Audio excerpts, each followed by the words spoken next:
Oh, Can you see all right? is that, are we gonna bother that? Yeah.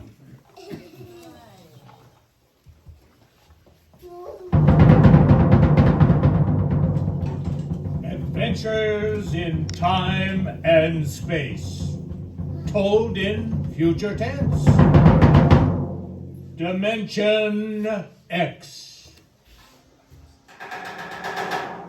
Can you predict what will come in 100 years? Or in 10? Or the next minute? Some people think they can. Nuclear scientists, mathematicians, authors like Ray Bradbury. They can predict the shape of the future. Why? Because they make the future. Because they see beyond the known dimensions of time and space into the unknown, into Dimension X. Today, in celebration of the eclipse, the Fig Tree Fellowship radio players bring you our adaptation of a Ray Bradbury story originally rewritten for the popular 1950s radio serial, Dimension X. So sit back as we bring you The Last Man on Earth. 20 years had passed since Earth's survivors crash-landed on Mars. 20 years of scratching at stubborn Martian soil for mere subsistence survival.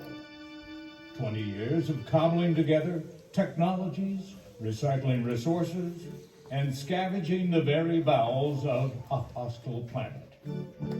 20 years of turning their eyes to the night sky, where the Earth had hung on the horizon, causing a burning homesickness that gripped at their collective hearts. And now it was done.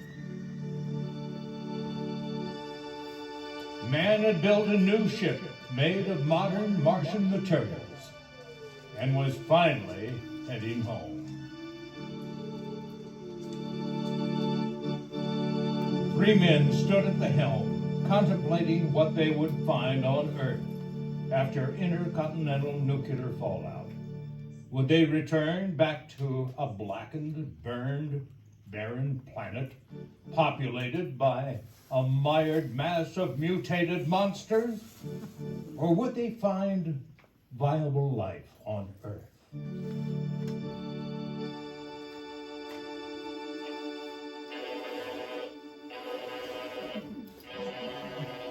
Entering course vector, Captain. Excellent, Williams. Prepare for deceleration. Retro rockets ready on command, Captain. Computer. Approximate optimal deceleration for entering Earth's gravity. Optimal deceleration computed at minus 4.2 kilometers per second squared. Entering Earth's atmosphere in 10, 9, 8, Williams. 7. Fire 2 and 4. 2 and 4 fired, sir. Computer. Momentum. Negative 3.1. Williams. Fire 1 and 3. 1 and 3 fired, Captain. Negative 4, 4.1.4. Good work, Williams. Steady as she goes. Let's have a look at her. Computer. Forward screen. Forward screen on. Dr. Evans. Care to guess as to where we are? Well, there's a lot of cloud cover, Captain, but I guess we're north of what used to be Alaska. Computer, confirm. That is correct, Dr. Evans. Ah, Mother Earth. We're finally home. Home? I'm sorry, but I was born and brought up on Mars. For me, Mars is home. Understandable. If Earth was so special, Captain, why did men wreck her? Well, that's the billion-dollar question. Take us lower, Williams. See if we can get below these clouds. Look at her. Isn't it a miracle? Looks How green she is. looks desolate to me. Too bad Earth Command was in such a hurry to schedule this trip.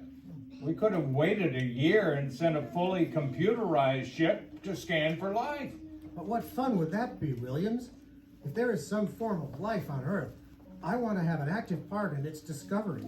There's no need for computers to do everything. Well, except when it comes to safety. Captain, those craters must be 10, 20 miles wide. We passed over most of what must have been Russia and seen nothing but a windswept wasteland. Sure, there's vegetated growth, but no movement, no cars, no lights. Patience, Williams. Europe will have been more densely populated. It's amazing how so much can grow with so little sunlight. Yes, but the desire to survive is a strong one. Williams, maintain our trajectory to New York straight across Central Europe.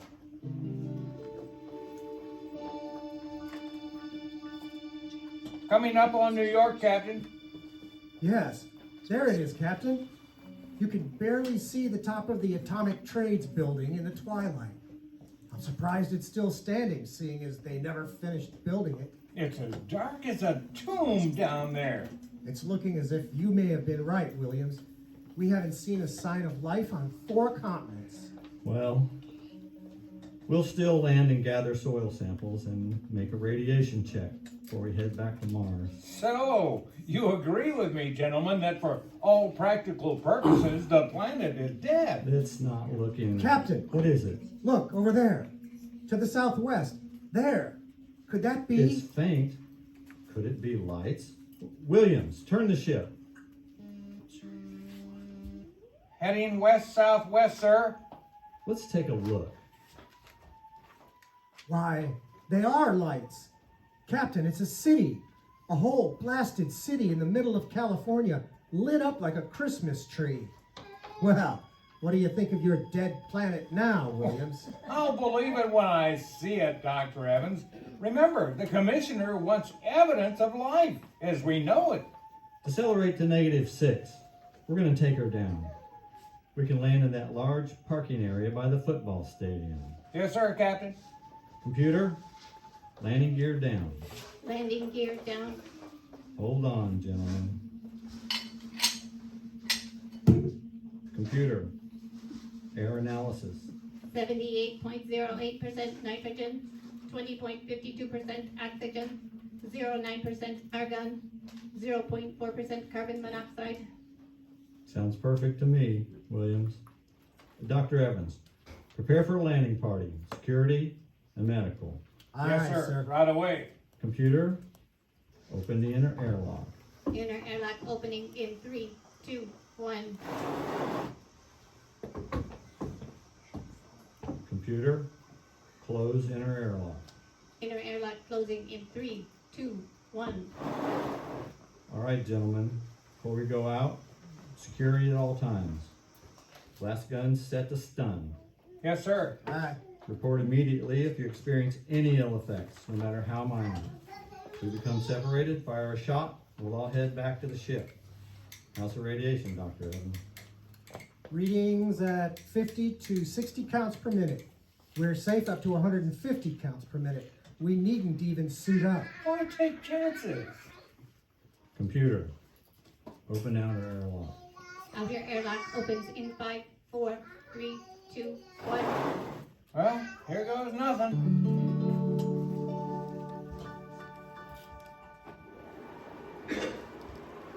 Why, it's unbelievable. Everywhere we look, the lights are on. Even the traffic lights are still working, and yet not a soul in sight. Oh, sure is cold. County Hospital. Captain, did you see that curtain move? There must be someone there. Shall we have a look, sir? Yes. Stand watch by the door, Williams. Fire a blast if you need us. Yes, sir.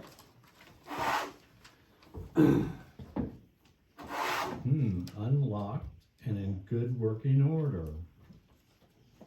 And there's very little dust. It looks like there's been foot traffic. The lights are all on. Dr. Evans, we'll start here by the receptionist desk and search systematically. You better check radiation again. Radiation level still low. 50 to 55 CPM.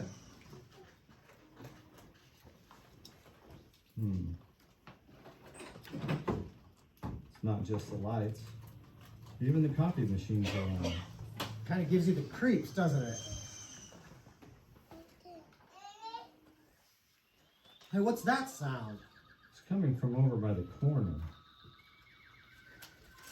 Why, it's a little robot. It looks like an automated vacuum sweeper. It explains the clean floor. Amazing. Last I saw these, they were still in the design phase. Here, I'll turn it off. Here, hang on to this. Hey, what's that? Oh, it's just the heating system kicking on, which could explain the moving curtains. Look at this desk. The papers are crumpled, some kind of scanning device. A calendar. April 8th, 1987. Why, that's the day of the evacuation. Let's keep moving. Captain, I think I hear voices. Over here, behind this door, I hear two voices. Hello? No answer.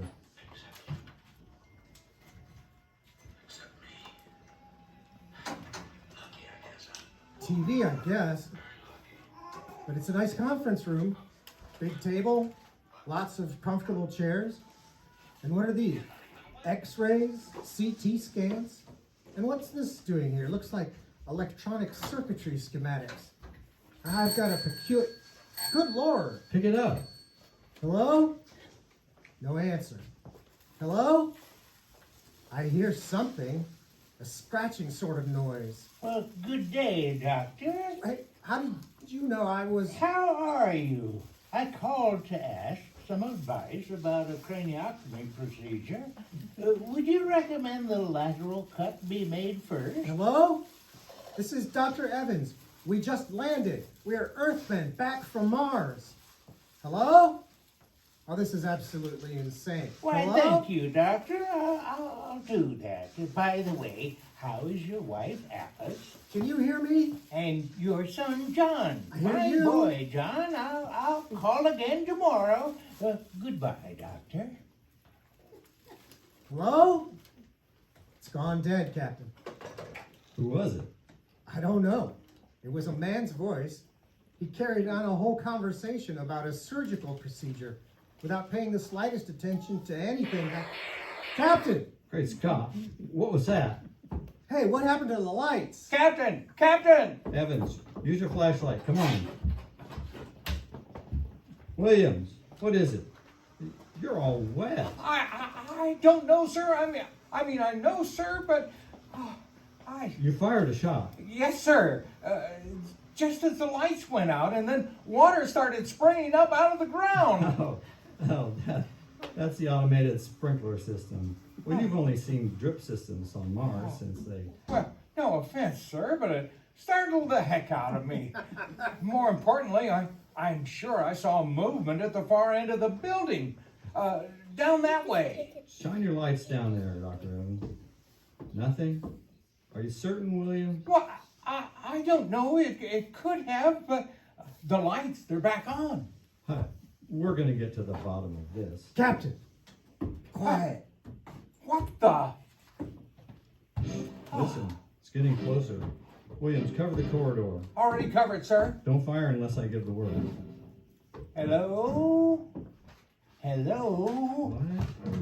What? Are you? Is it really someone, or am I having hallucination? You are not. Oh, no, you seem to be real. I saw the ship come down. I thought perhaps I was losing my mind. It's been so many years. I assure you, we are real.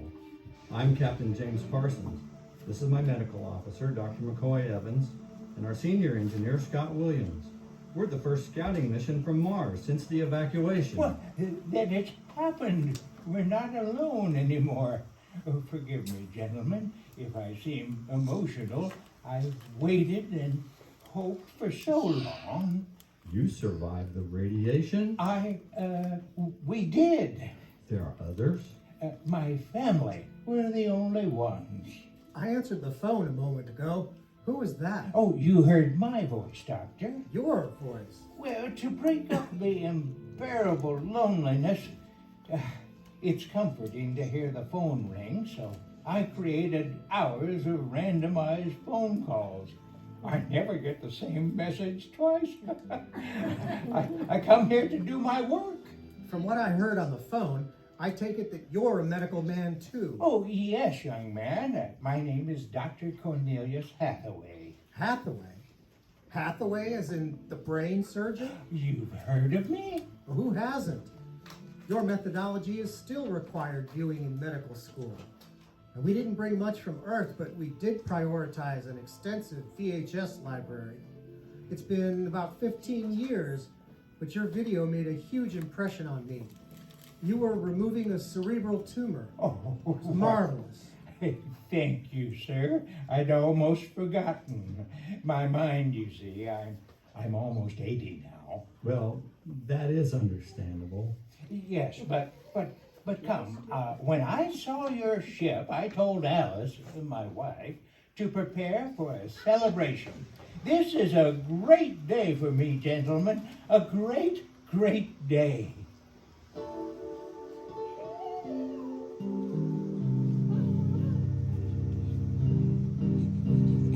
Gentlemen, this is my wife, Alice. Alice, this is Captain Parsons, Dr. Evans, and Mr. Williams. These men have come back from Mars. How do you do, Pleasure, Mrs. ma'am. Hathaway? Oh, it's very nice to meet you. Now, if you'll follow me into the living room, gentlemen, I would like to introduce you to my son, John. John?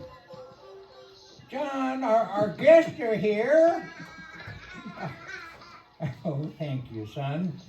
These men are from the ship that we saw. Of course, Well, gentlemen, this is my son, John. Father. Nice to meet you. Nice to meet you, gentlemen. Please, sit down. Alice, dinner smells marvelous.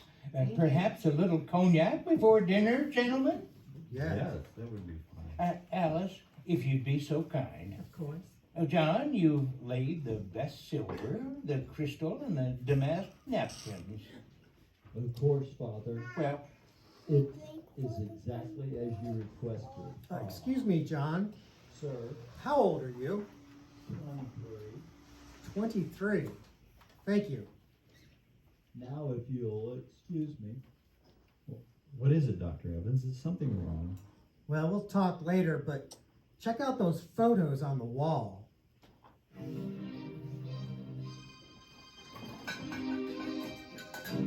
Oh, that was a wonderful meal, Mrs. Hathaway. Thank you. Doctor, your wife is an exceptional cook. why, thank you, sir. Coffee, gentlemen? Captain, how do you like yours? Black, 1 lump or 2? one please. Something sure smells good. Is that gingerbread? Fresh baked this morning. I was warming it a little to complement the homemade vanilla ice cream. I'll be right back. Oh, this is heaven, Hathaway. You smell that, Dr. Evans? It's like coming home. I could get used to eating like this. Yes. And I could get used to serving such appreciative guests. Fresh gingerbread, anyone? Oh, Yes, please. Mrs. Hathaway, may I, this may sound odd, but how to put this? The way you've preserved your youth and beauty so well, you really are a remarkable woman. Thank you. Dr. Hathaway, Captain Parsons and I were wondering if the radioactivity had any effect in preserving living tissue.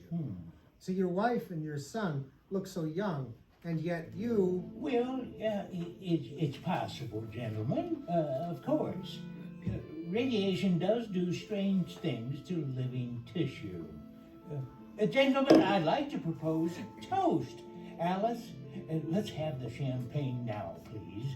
remember, this is a celebration. Of course, I'll only be a moment. What an intriguing woman. Did you ever see such grace, such complete relaxation? I don't know, it doesn't feel right to me, Captain. I mean, we're the first human beings they've seen in 20 years. I beg your pardon, gentlemen?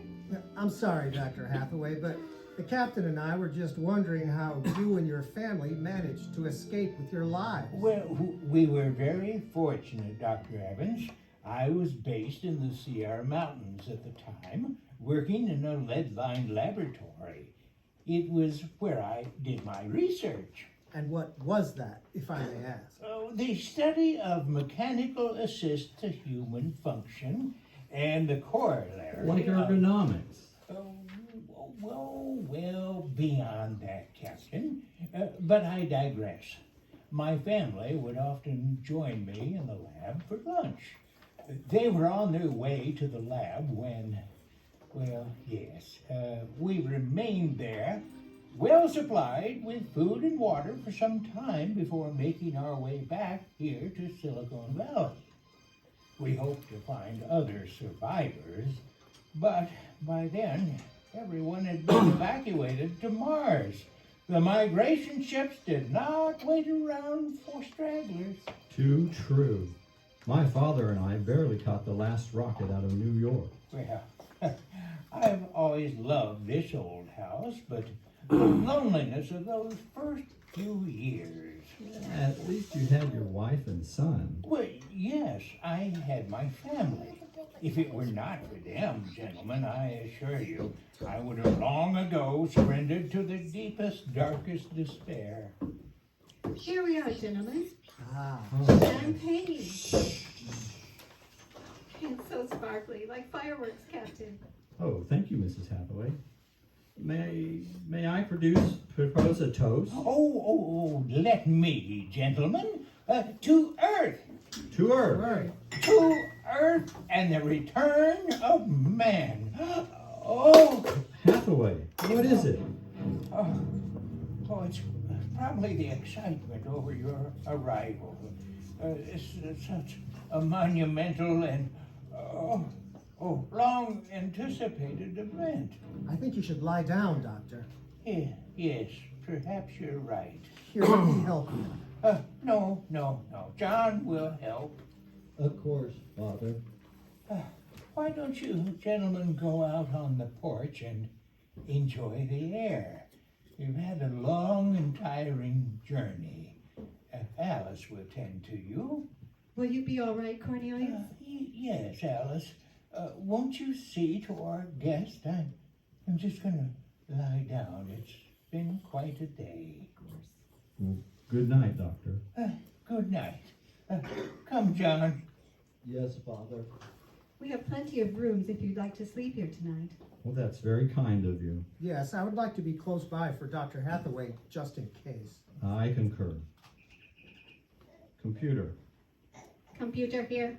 Rescue protocol scheduled to initiate in 3 hours minus 10 minutes. Hold all communication with Mars. Remain on hold, all systems on neutral until our return. Captain, protocol requires that I initiate rescue sequence in 12 hours if you do not communicate with the ship within that time period. You have your instructions. Would you gentlemen like anything else?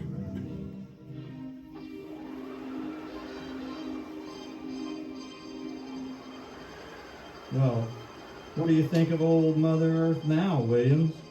Smell that summer breeze? Look at the view of the city lit up against the sky. Well, it does have a certain quality, sir. Hey, score 1 point for the back to Earth proponent. Oh, I didn't say But that. you're beginning to feel it, though, Williams. I can tell. Why, I tell you what, if you don't mind, gentlemen, I'm quite tired, and I think I ate too much. Dibs on the hammock around back. Night, Williams. Night. Well, Captain? Well, what? Well, what do you make of all this? I don't know what you mean. This Hathaway and his family. Did you look closely at those photos? John's high school graduation photo alone would suggest that he should be in his early 40s. and the wedding. I think you're reading into this, Evans. Oh, well, perhaps. Well, I suppose I'll turn in too. Are you coming? In a moment. I want to soak in this beautiful view a little more. Good night, Dr. Evans. Good night, Captain. Beautiful view? What? You said it's a beautiful view. I didn't hear you come out. How is it? I've never seen him like this before. Is he dying? I don't know. But I do have a personal question if you don't mind. Certainly, Captain. Well, the differences in your ages is so apparent. You must have married very young. Yes, young. And after the mass exodus, we were lonely. So Cornelius wired the city with lights and automatic timers so it would seem like thousands of people were living here. My favorite among these efforts is the fireworks array. We joked that it was bright enough to be seen from Mars and that someday maybe someone would... Well, it was the brightness that led you here. Yes. Well, it must have been hard. At least you had each other. I don't understand. Was that not enough? Perhaps one day you will understand. Good night, Mrs. Hathaway. Good night.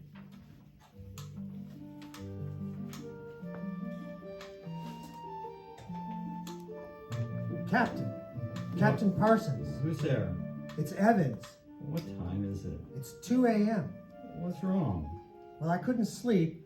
I was just lying in bed when I heard someone slip out the front door. I looked out into the moonlight and I saw the old man. He was heading towards our ship, alone. What are you suggesting, Doctor? Well, nothing, except that it's fairly unnatural for an old man with a bad heart to go wandering off at 2 in the morning. Very well. We'll follow him.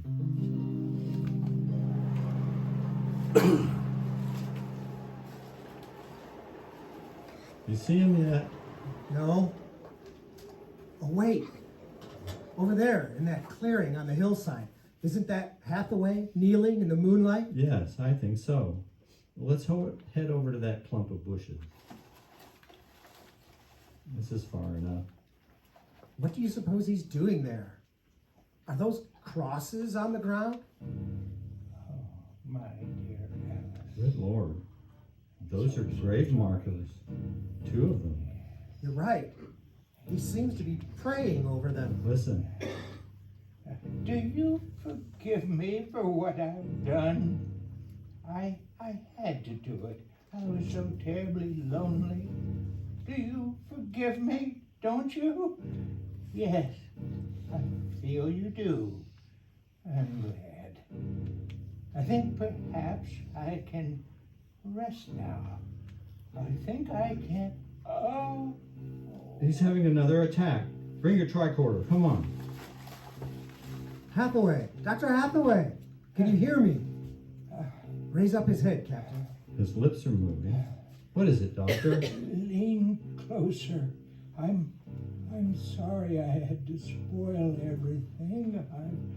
I've expected this for some time. We'll fix you up. No, it's the end for me, but my work must survive. Work?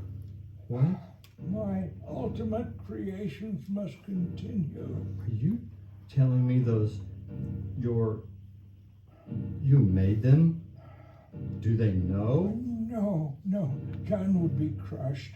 I wouldn't want him to know, ever. My work must No, don't try to talk. live on. Oh, Doctor? He's dead, Jim. Captain, Dr. Evans, I saw your lights. What's going on? Hathaway's dead. And his family. What do you mean? William, shine your light over there. Look on those 2 grave markers and tell me what you see. good Lord. Well, Alice Hathaway, John Hathaway, died August 1987? But that's 20 years ago. If these markers are correct, then who are those others? don't you see? Those beings His family? Huh? He built them himself. They're cyborgs?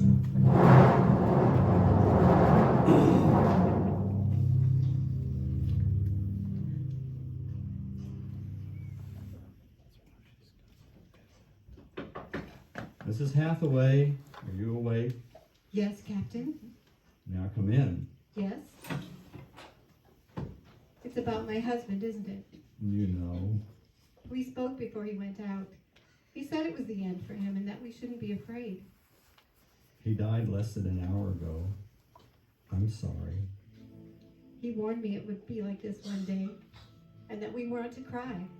He didn't teach us how, you know. He'd say, Alice, the worst thing that could happen to a body is to feel the bitter ache of unfulfilled longing. What will happen to us now that he's gone? I don't know. Will you stay with us? We can't. We must return to Mars and tell them that the Earth is habitable again. You do know about us. Yes, well, things weren't adding up. I wasn't sure if you knew. John doesn't know, but that's part of his programming. I've been aware for some time. No one would have guessed. You're so perfect. He would have liked to hear you say that. He was very proud of us. In the end, he loved us and took us as his real wife and son. And in a way, we were. You gave him a great deal of comfort. Yes, I suppose so. Over the years, we sat and we talked. He loved so much to talk. Later, he became lonesome for a son, and he was John. He would tell of the progress, the technology, and about how he made him. It was sweet the way he involved me in John's birth. You see, we made him together. Why did he never tell John? Oh, to him, John's innocence was his most precious attribute. He must have been a genius. There was only one thing he was unable to accomplish. And that? He couldn't make us grow old. Over the years, he watched himself age while we stayed young. I guess he didn't mind. I guess he wanted us this way. We will bury him in the clearing by the other crosses. I think he would like that. Oh, I'm sure that he would.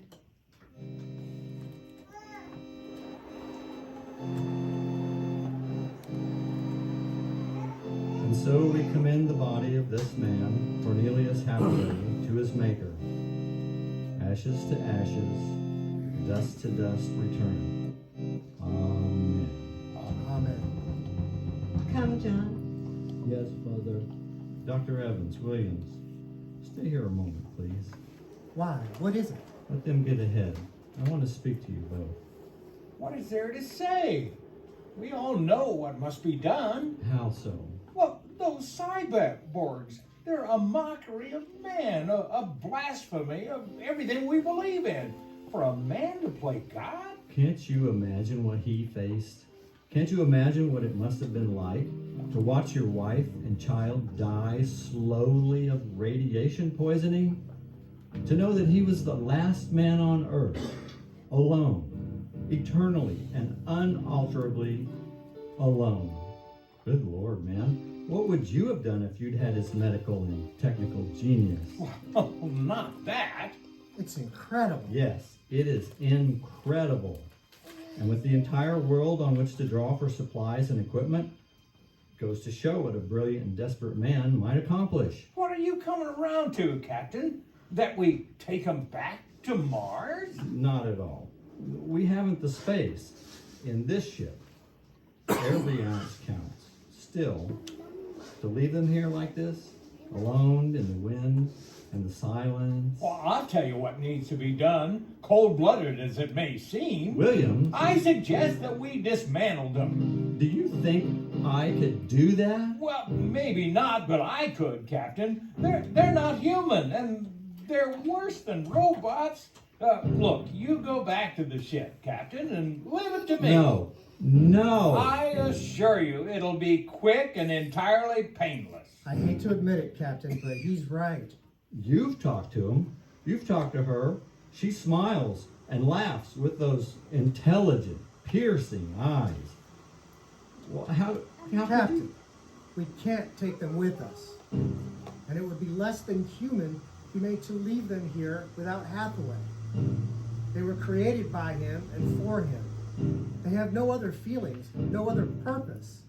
If you leave them here, they'll continue year after year, night after night, talking, laughing, baking biscuits for no reason whatsoever, not knowing who they are or why they exist. You're right. Could you do it, Dr. Evans? Me? Well, at least you care more than Williams. Oh, no, come on. No, really? Oh, crap. All right, fine. But I won't dismantle them. I'll just delete their programming. I can't shake the feeling that this is equivalent to a lobotomy. Oh, they're only cyborgs. But I'll accept this compromise. Williams and I will ready the ship, take off in an hour. In 1 hour.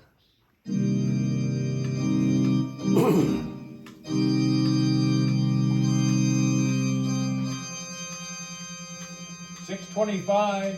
He should be back soon. Yeah? He's doing the only humane thing, Captain, even though they're less than human. Are they? Well, look, it's water under the bridge, Cap, and no one will ever... the airlock. He's back. Well, did you do it? Damn it, Jim, I'm a doctor, not a computer programmer. When I entered the house, Alice took my hand and smiled. John, too. Hathaway taught them that, to smile and welcome him home at night. I knew that, and yet, well, I should have done it right then, but she offered me tea, damn it. She looked up at me with those gentle eyes. I couldn't do it. It felt like cold-blooded murder. I prayed you wouldn't be able to. There will never be anything as fine as they are. Built to last 200, 300, maybe 1,000 years. Well, set the course on the computer, Williams. We'll take off in 30 minutes. I should be back by then. You're going back? For what? Oh, I know I should have been Captain? the one to... I'm going to say goodbye. It's only civil.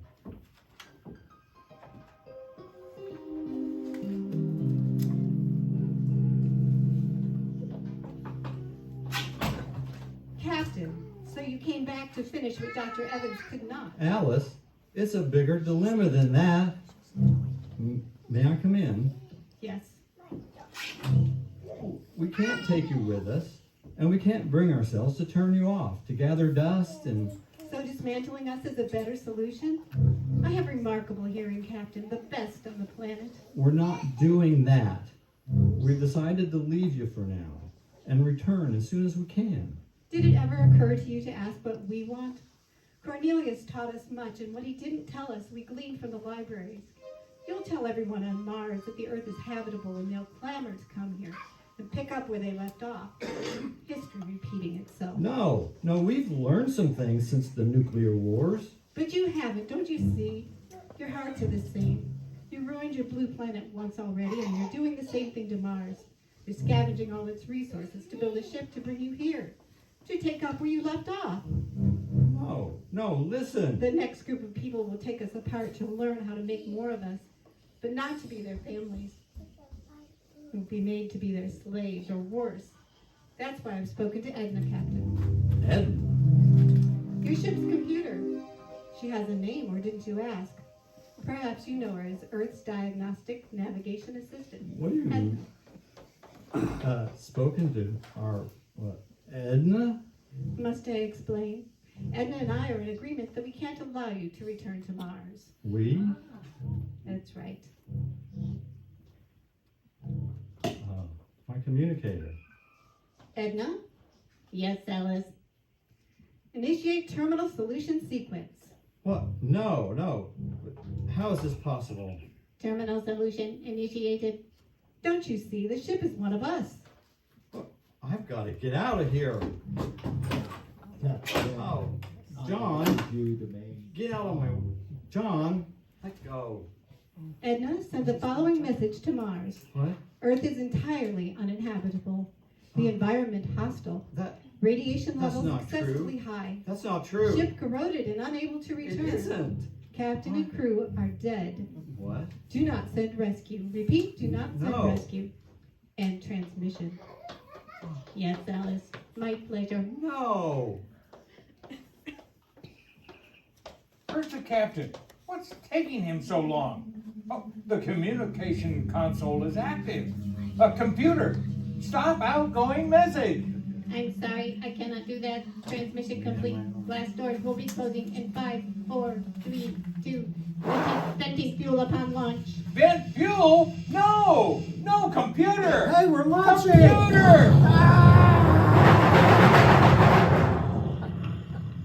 Captain Parson looks out the window as the ship erupts into a massive fireball. Oh my God. What have you done?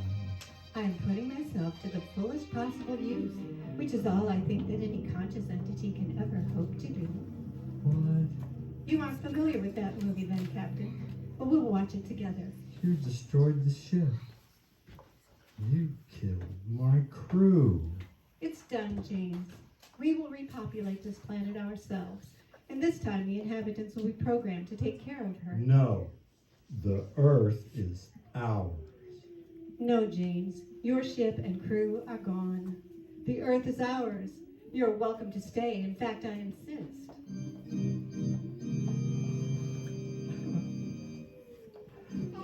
Oh, my dear James, cheer up. I know you. I know you prefer your coffee black with 1 lump, not 2. You like gingerbread, but not strawberry biscuits. And you enjoy the city lights in the evening. We're fast learners here. We'll get to know you better than you know yourself. And we'll take good care of you as if you were the last man on earth.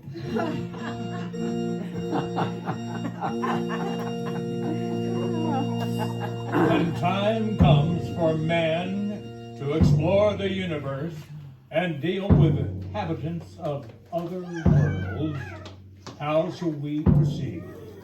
Do our laws, justice system, model of ethics only apply to humans?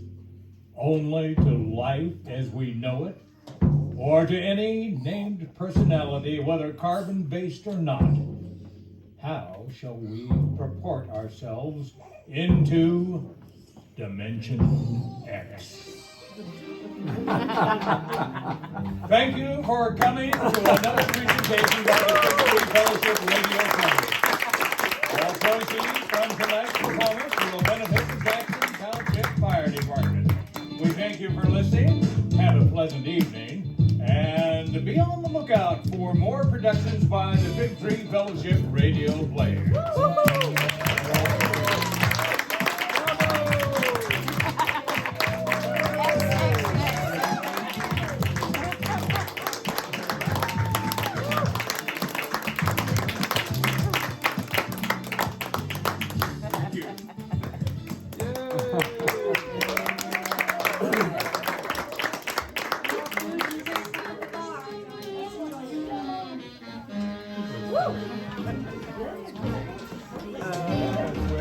Just fun. Gene Roddenberry. Yeah.